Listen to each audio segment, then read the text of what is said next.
to the good people over the internet. Today we have with us, well, he doesn't need an introduction, Mr. Warren Mendonsa. We all know him by the name of Blackstratblues. I would like to thank him from the bottom of my heart for joining in for this podcast. It means a lot. Thanks for having me, man. Pleasure being here. See, if I have to ask you a question first, it would be, how did all of this getting into music started from an early age? Because we all know that you are a nephew of the legendary musician and the celebrated Bollywood artist Loy of the Shankar and Loy trio. So if you would like take us through that journey.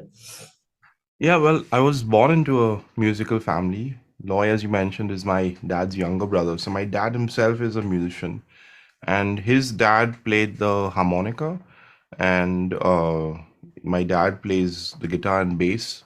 So, I mean, I was always surrounded by my dad's friends who played music, and the family parties would turn into these jam sessions and stuff.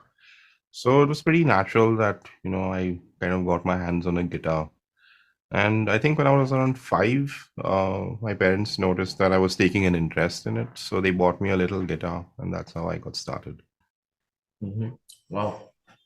So you got a baby guitar or a full-sized guitar the very first? I think it was around 3/4 size, not really full because my hands were still small, but it was a pretty good sounding one. So No. So you were based out of Mumbai. You were born in Mumbai and based out of Mumbai as a musician. Yep. From the very For my start, right? first 25 years, yeah. Probably I was not born that. What were your early influences in terms of playing the guitar as a musician? Probably the Beatles, because even before I actually took guitar seriously, I was pretty obsessed with, especially their earlier music. And as I kind of grew up, I kind of gravitated towards the later stuff as well. I mean, as a kid, some of that later stuff didn't. I mean, there's songs like "Let It Be" and "Hey Jude" and stuff that you can, find very accessible as a kid. But there were some songs like from the Revolver album or from the White album that, as I grew, I kind of grew up with the Beatles. Wow.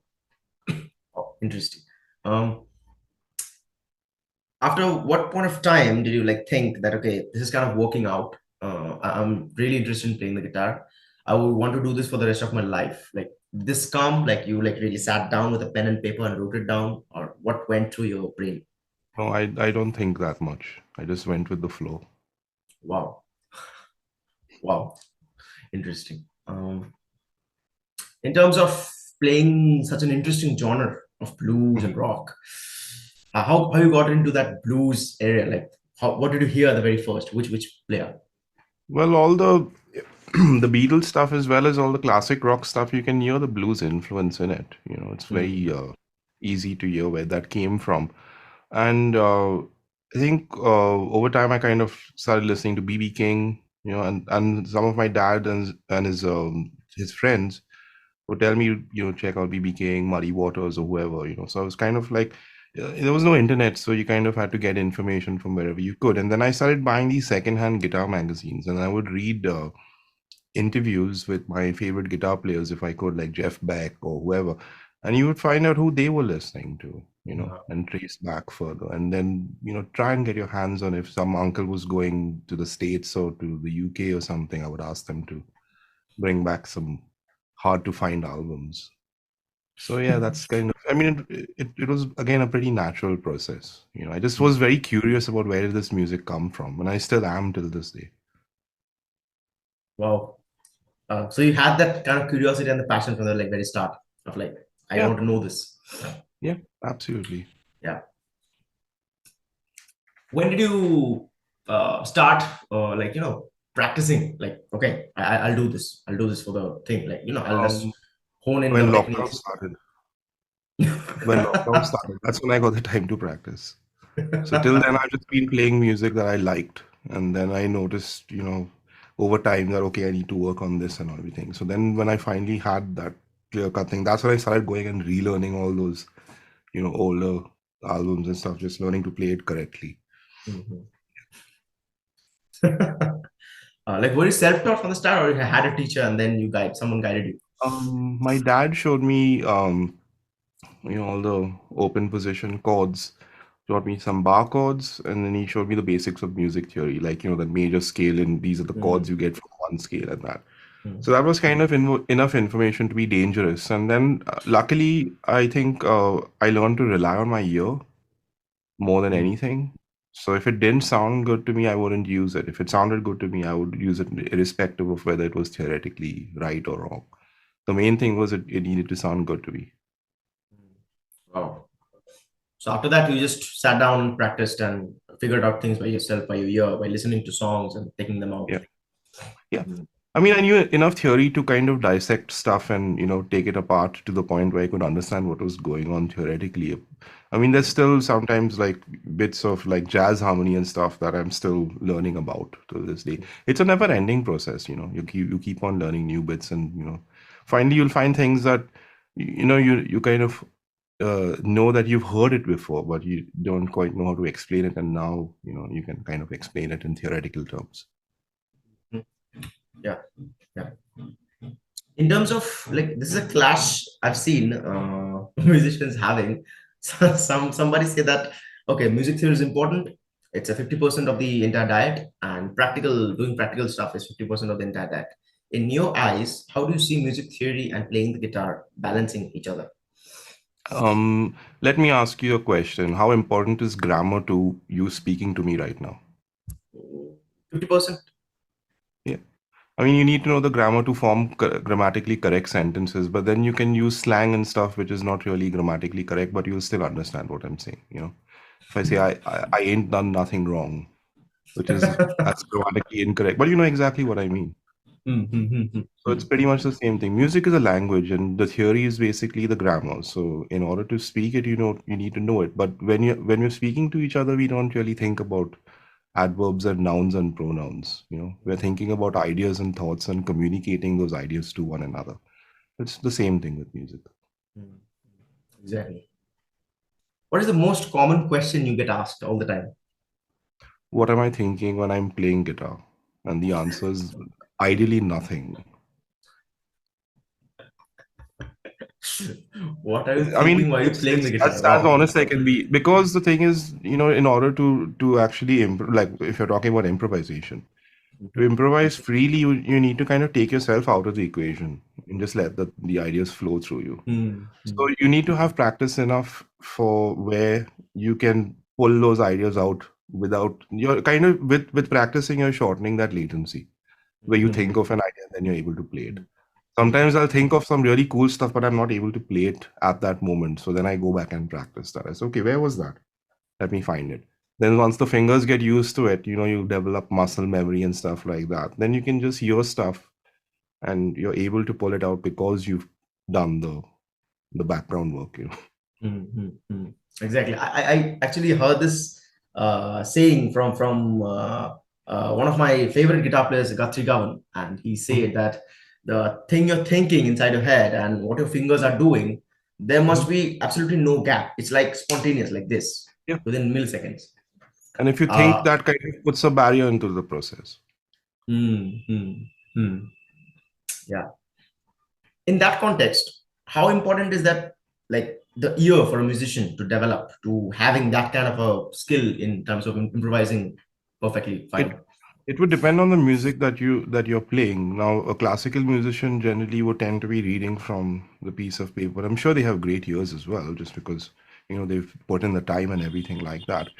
But to an improviser, it's of paramount importance because you need to listen to what's going on around you, and then to be able to react to that. Sometimes the chord may change on the fly. The keyboard player may just add another voicing or an inversion or something, and then you want to be able to react to that. And the similar thing with the rhythm of it, which we shouldn't forget. The drummer may play a phrase, and I want to react to that, and I'll use that same phrase in when I'm playing. So you kind of tend to have a conversation among the people on stage rather than one person just giving like a monologue and the people behind them are just like nodding in agreement. It's more like a conversation between everyone on stage. Hmm. Yeah. Wow. That's a really good insight. um, you've been playing the guitar for a very long period of time. You've met people, you've played with some of the well-known artists. How have you seen from you starting out to play this instrument, playing with other musicians, and to now where it has been? in terms of seeing the music industry of India, especially in the Mhm. guitar player segment. How has it changed? And has it changed for the good or it has turned around? I don't really know, to be honest, because I don't track these things. Like I'm not like a, music journalist or something looking at Mm-hmm. trends and stuff. I've Mm-hmm. just been I'm like still a kid who likes playing guitar. So as long as I find something cool that I like listening to or like playing, that's all that really matters to me. So, these other things you're probably better off asking experienced music journalists who actually are tracking trends and how things have Mm. been. Yeah. Mm-hmm. Yeah. In terms of playing a guitar as an Mhm. instrument, perhaps it's the most dynamic instrument in the world. Uh, how much did you practice when you started out? Like hours upon hours, or you just sat with a specific technique that I want to learn this, and the next day I want to learn this, like that. Um, I just wanted to be able to play music that I enjoyed. So, the first solo I learned, for example, was Nowhere Man by the Beatles. It was a pretty simple solo, but melodically, it's like a work of art. Mm. Uh, so that took me like just like around 15 minutes or something. I just rewound the tape and kind of realized that, okay, if I just pay attention to it phrase by phrase and break it up into small little chunks, I can digest it faster.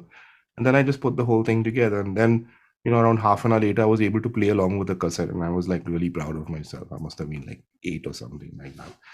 Oh God. So that kind of gives you a little bit of inspiration to then go and do the same thing with other pieces of music. And then suddenly you Mm. end up with Hotel California, for example. And that's a little Mm. bit of a challenge.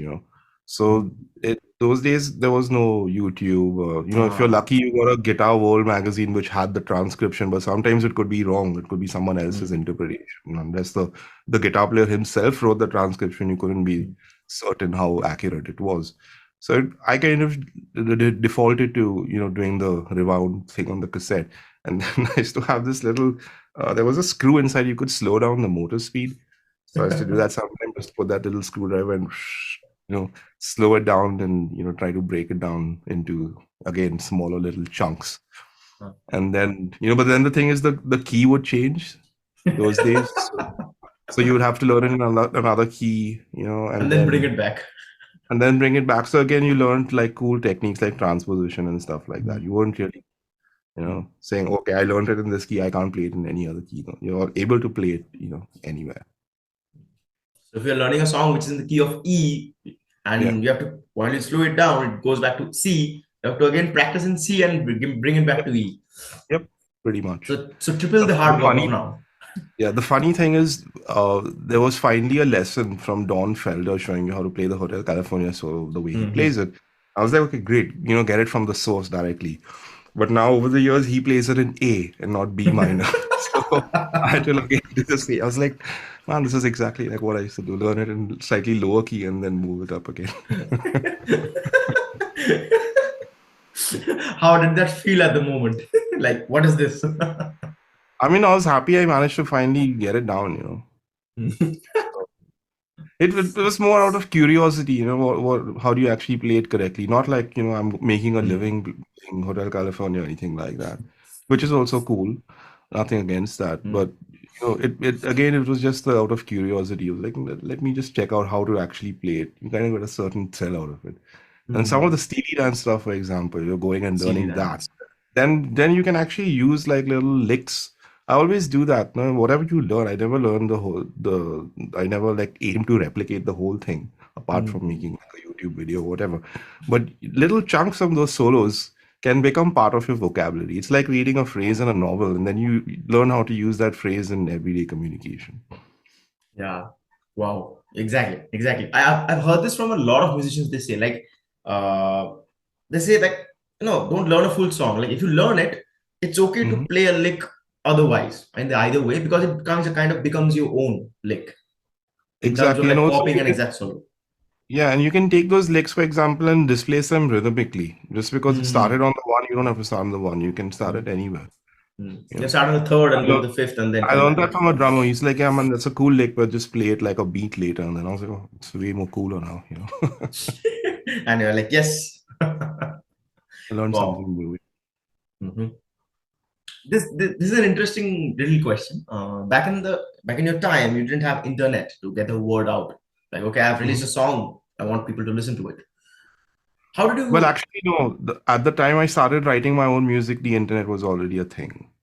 The connection was really slow, but we were able to upload stuff to, Hmm. some ancient site called Mm-hmm. mp3.com, and people were able mp3.com. to, yeah.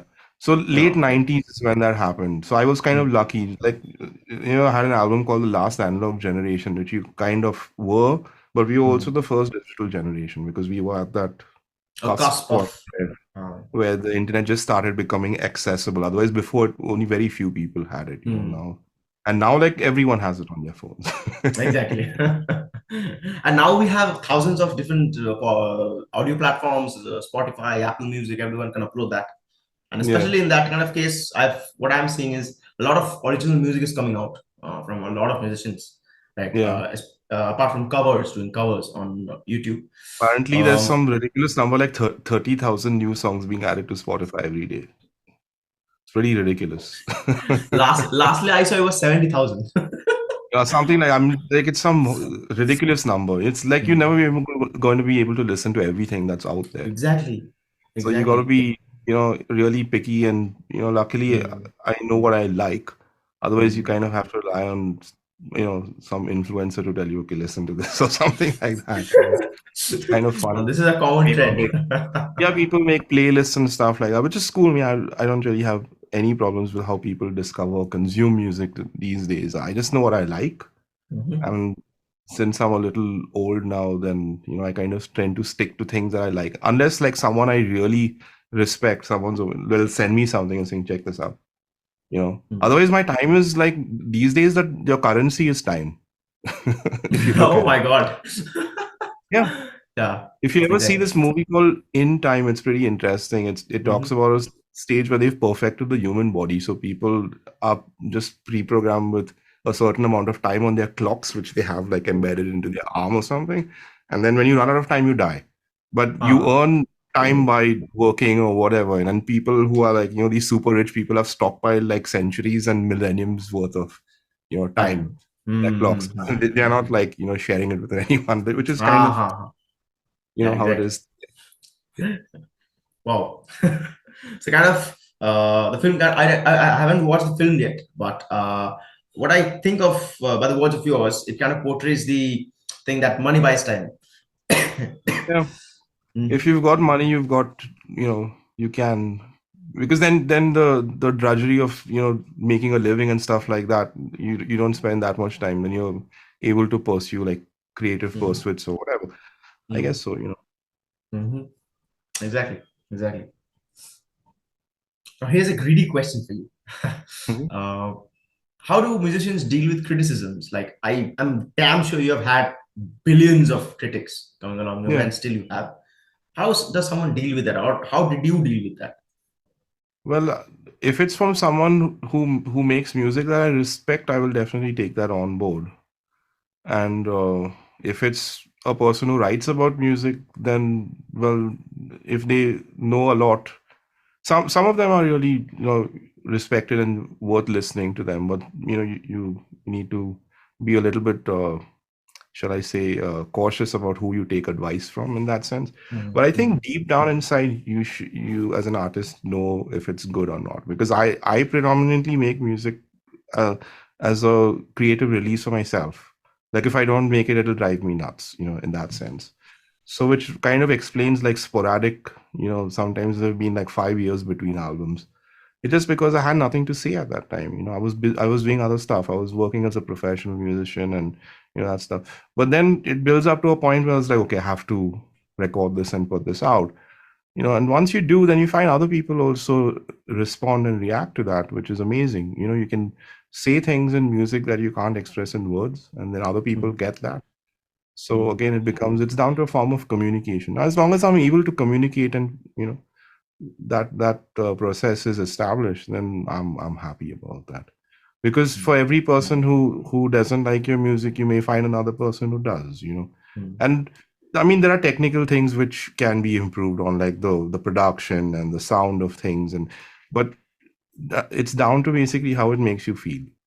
Yeah. And if it still makes you feel good, then just put it out, man. At least that's what I have to say about it. That's a little like interesting insight for a lot of musicians because we all sometimes as creative professionals we get a lot of hate from everywhere. It's like, oh, you suck at guitar playing, or you this and that, and I'm like, okay, I understand, But and I found like generally for every one of those comments, you'll find 10 comments saying, which are positive, yeah. so It's, those are the things that I like to focus on. mm.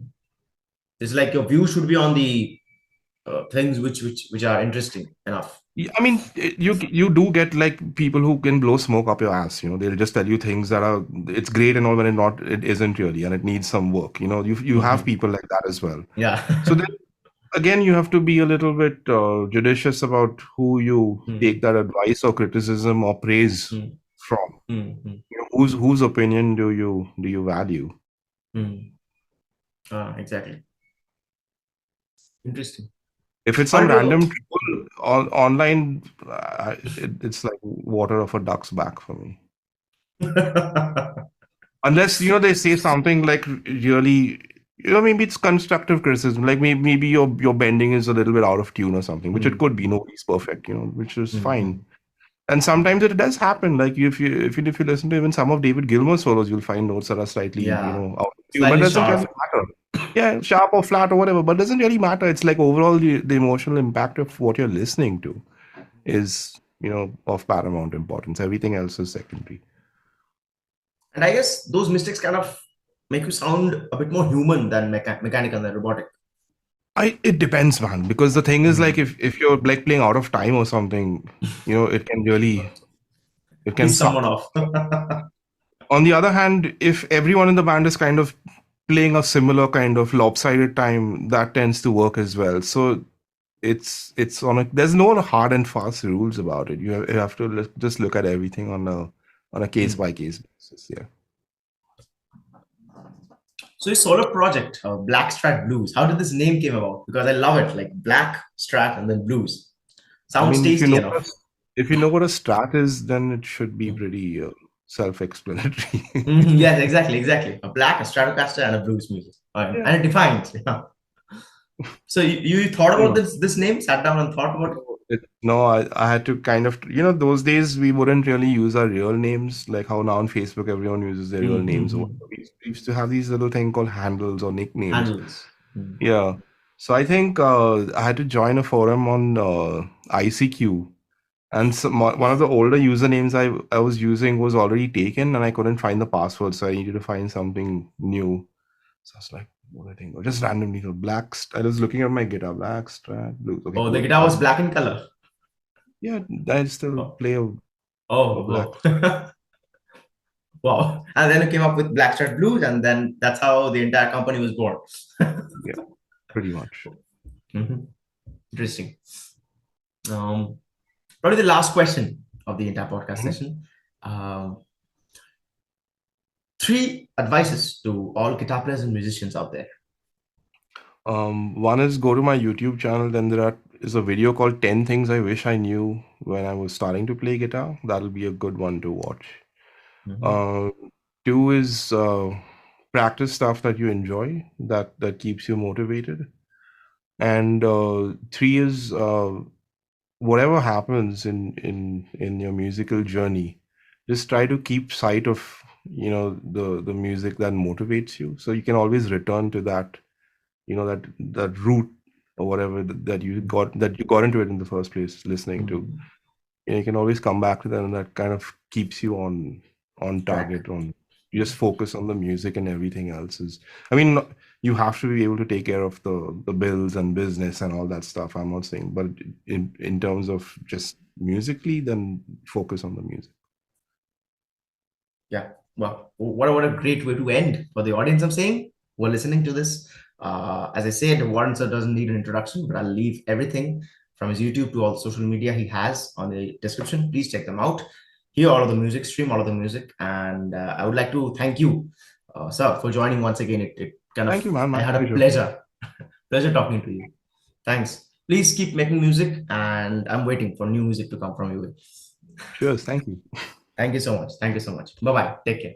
Bye bye. See you.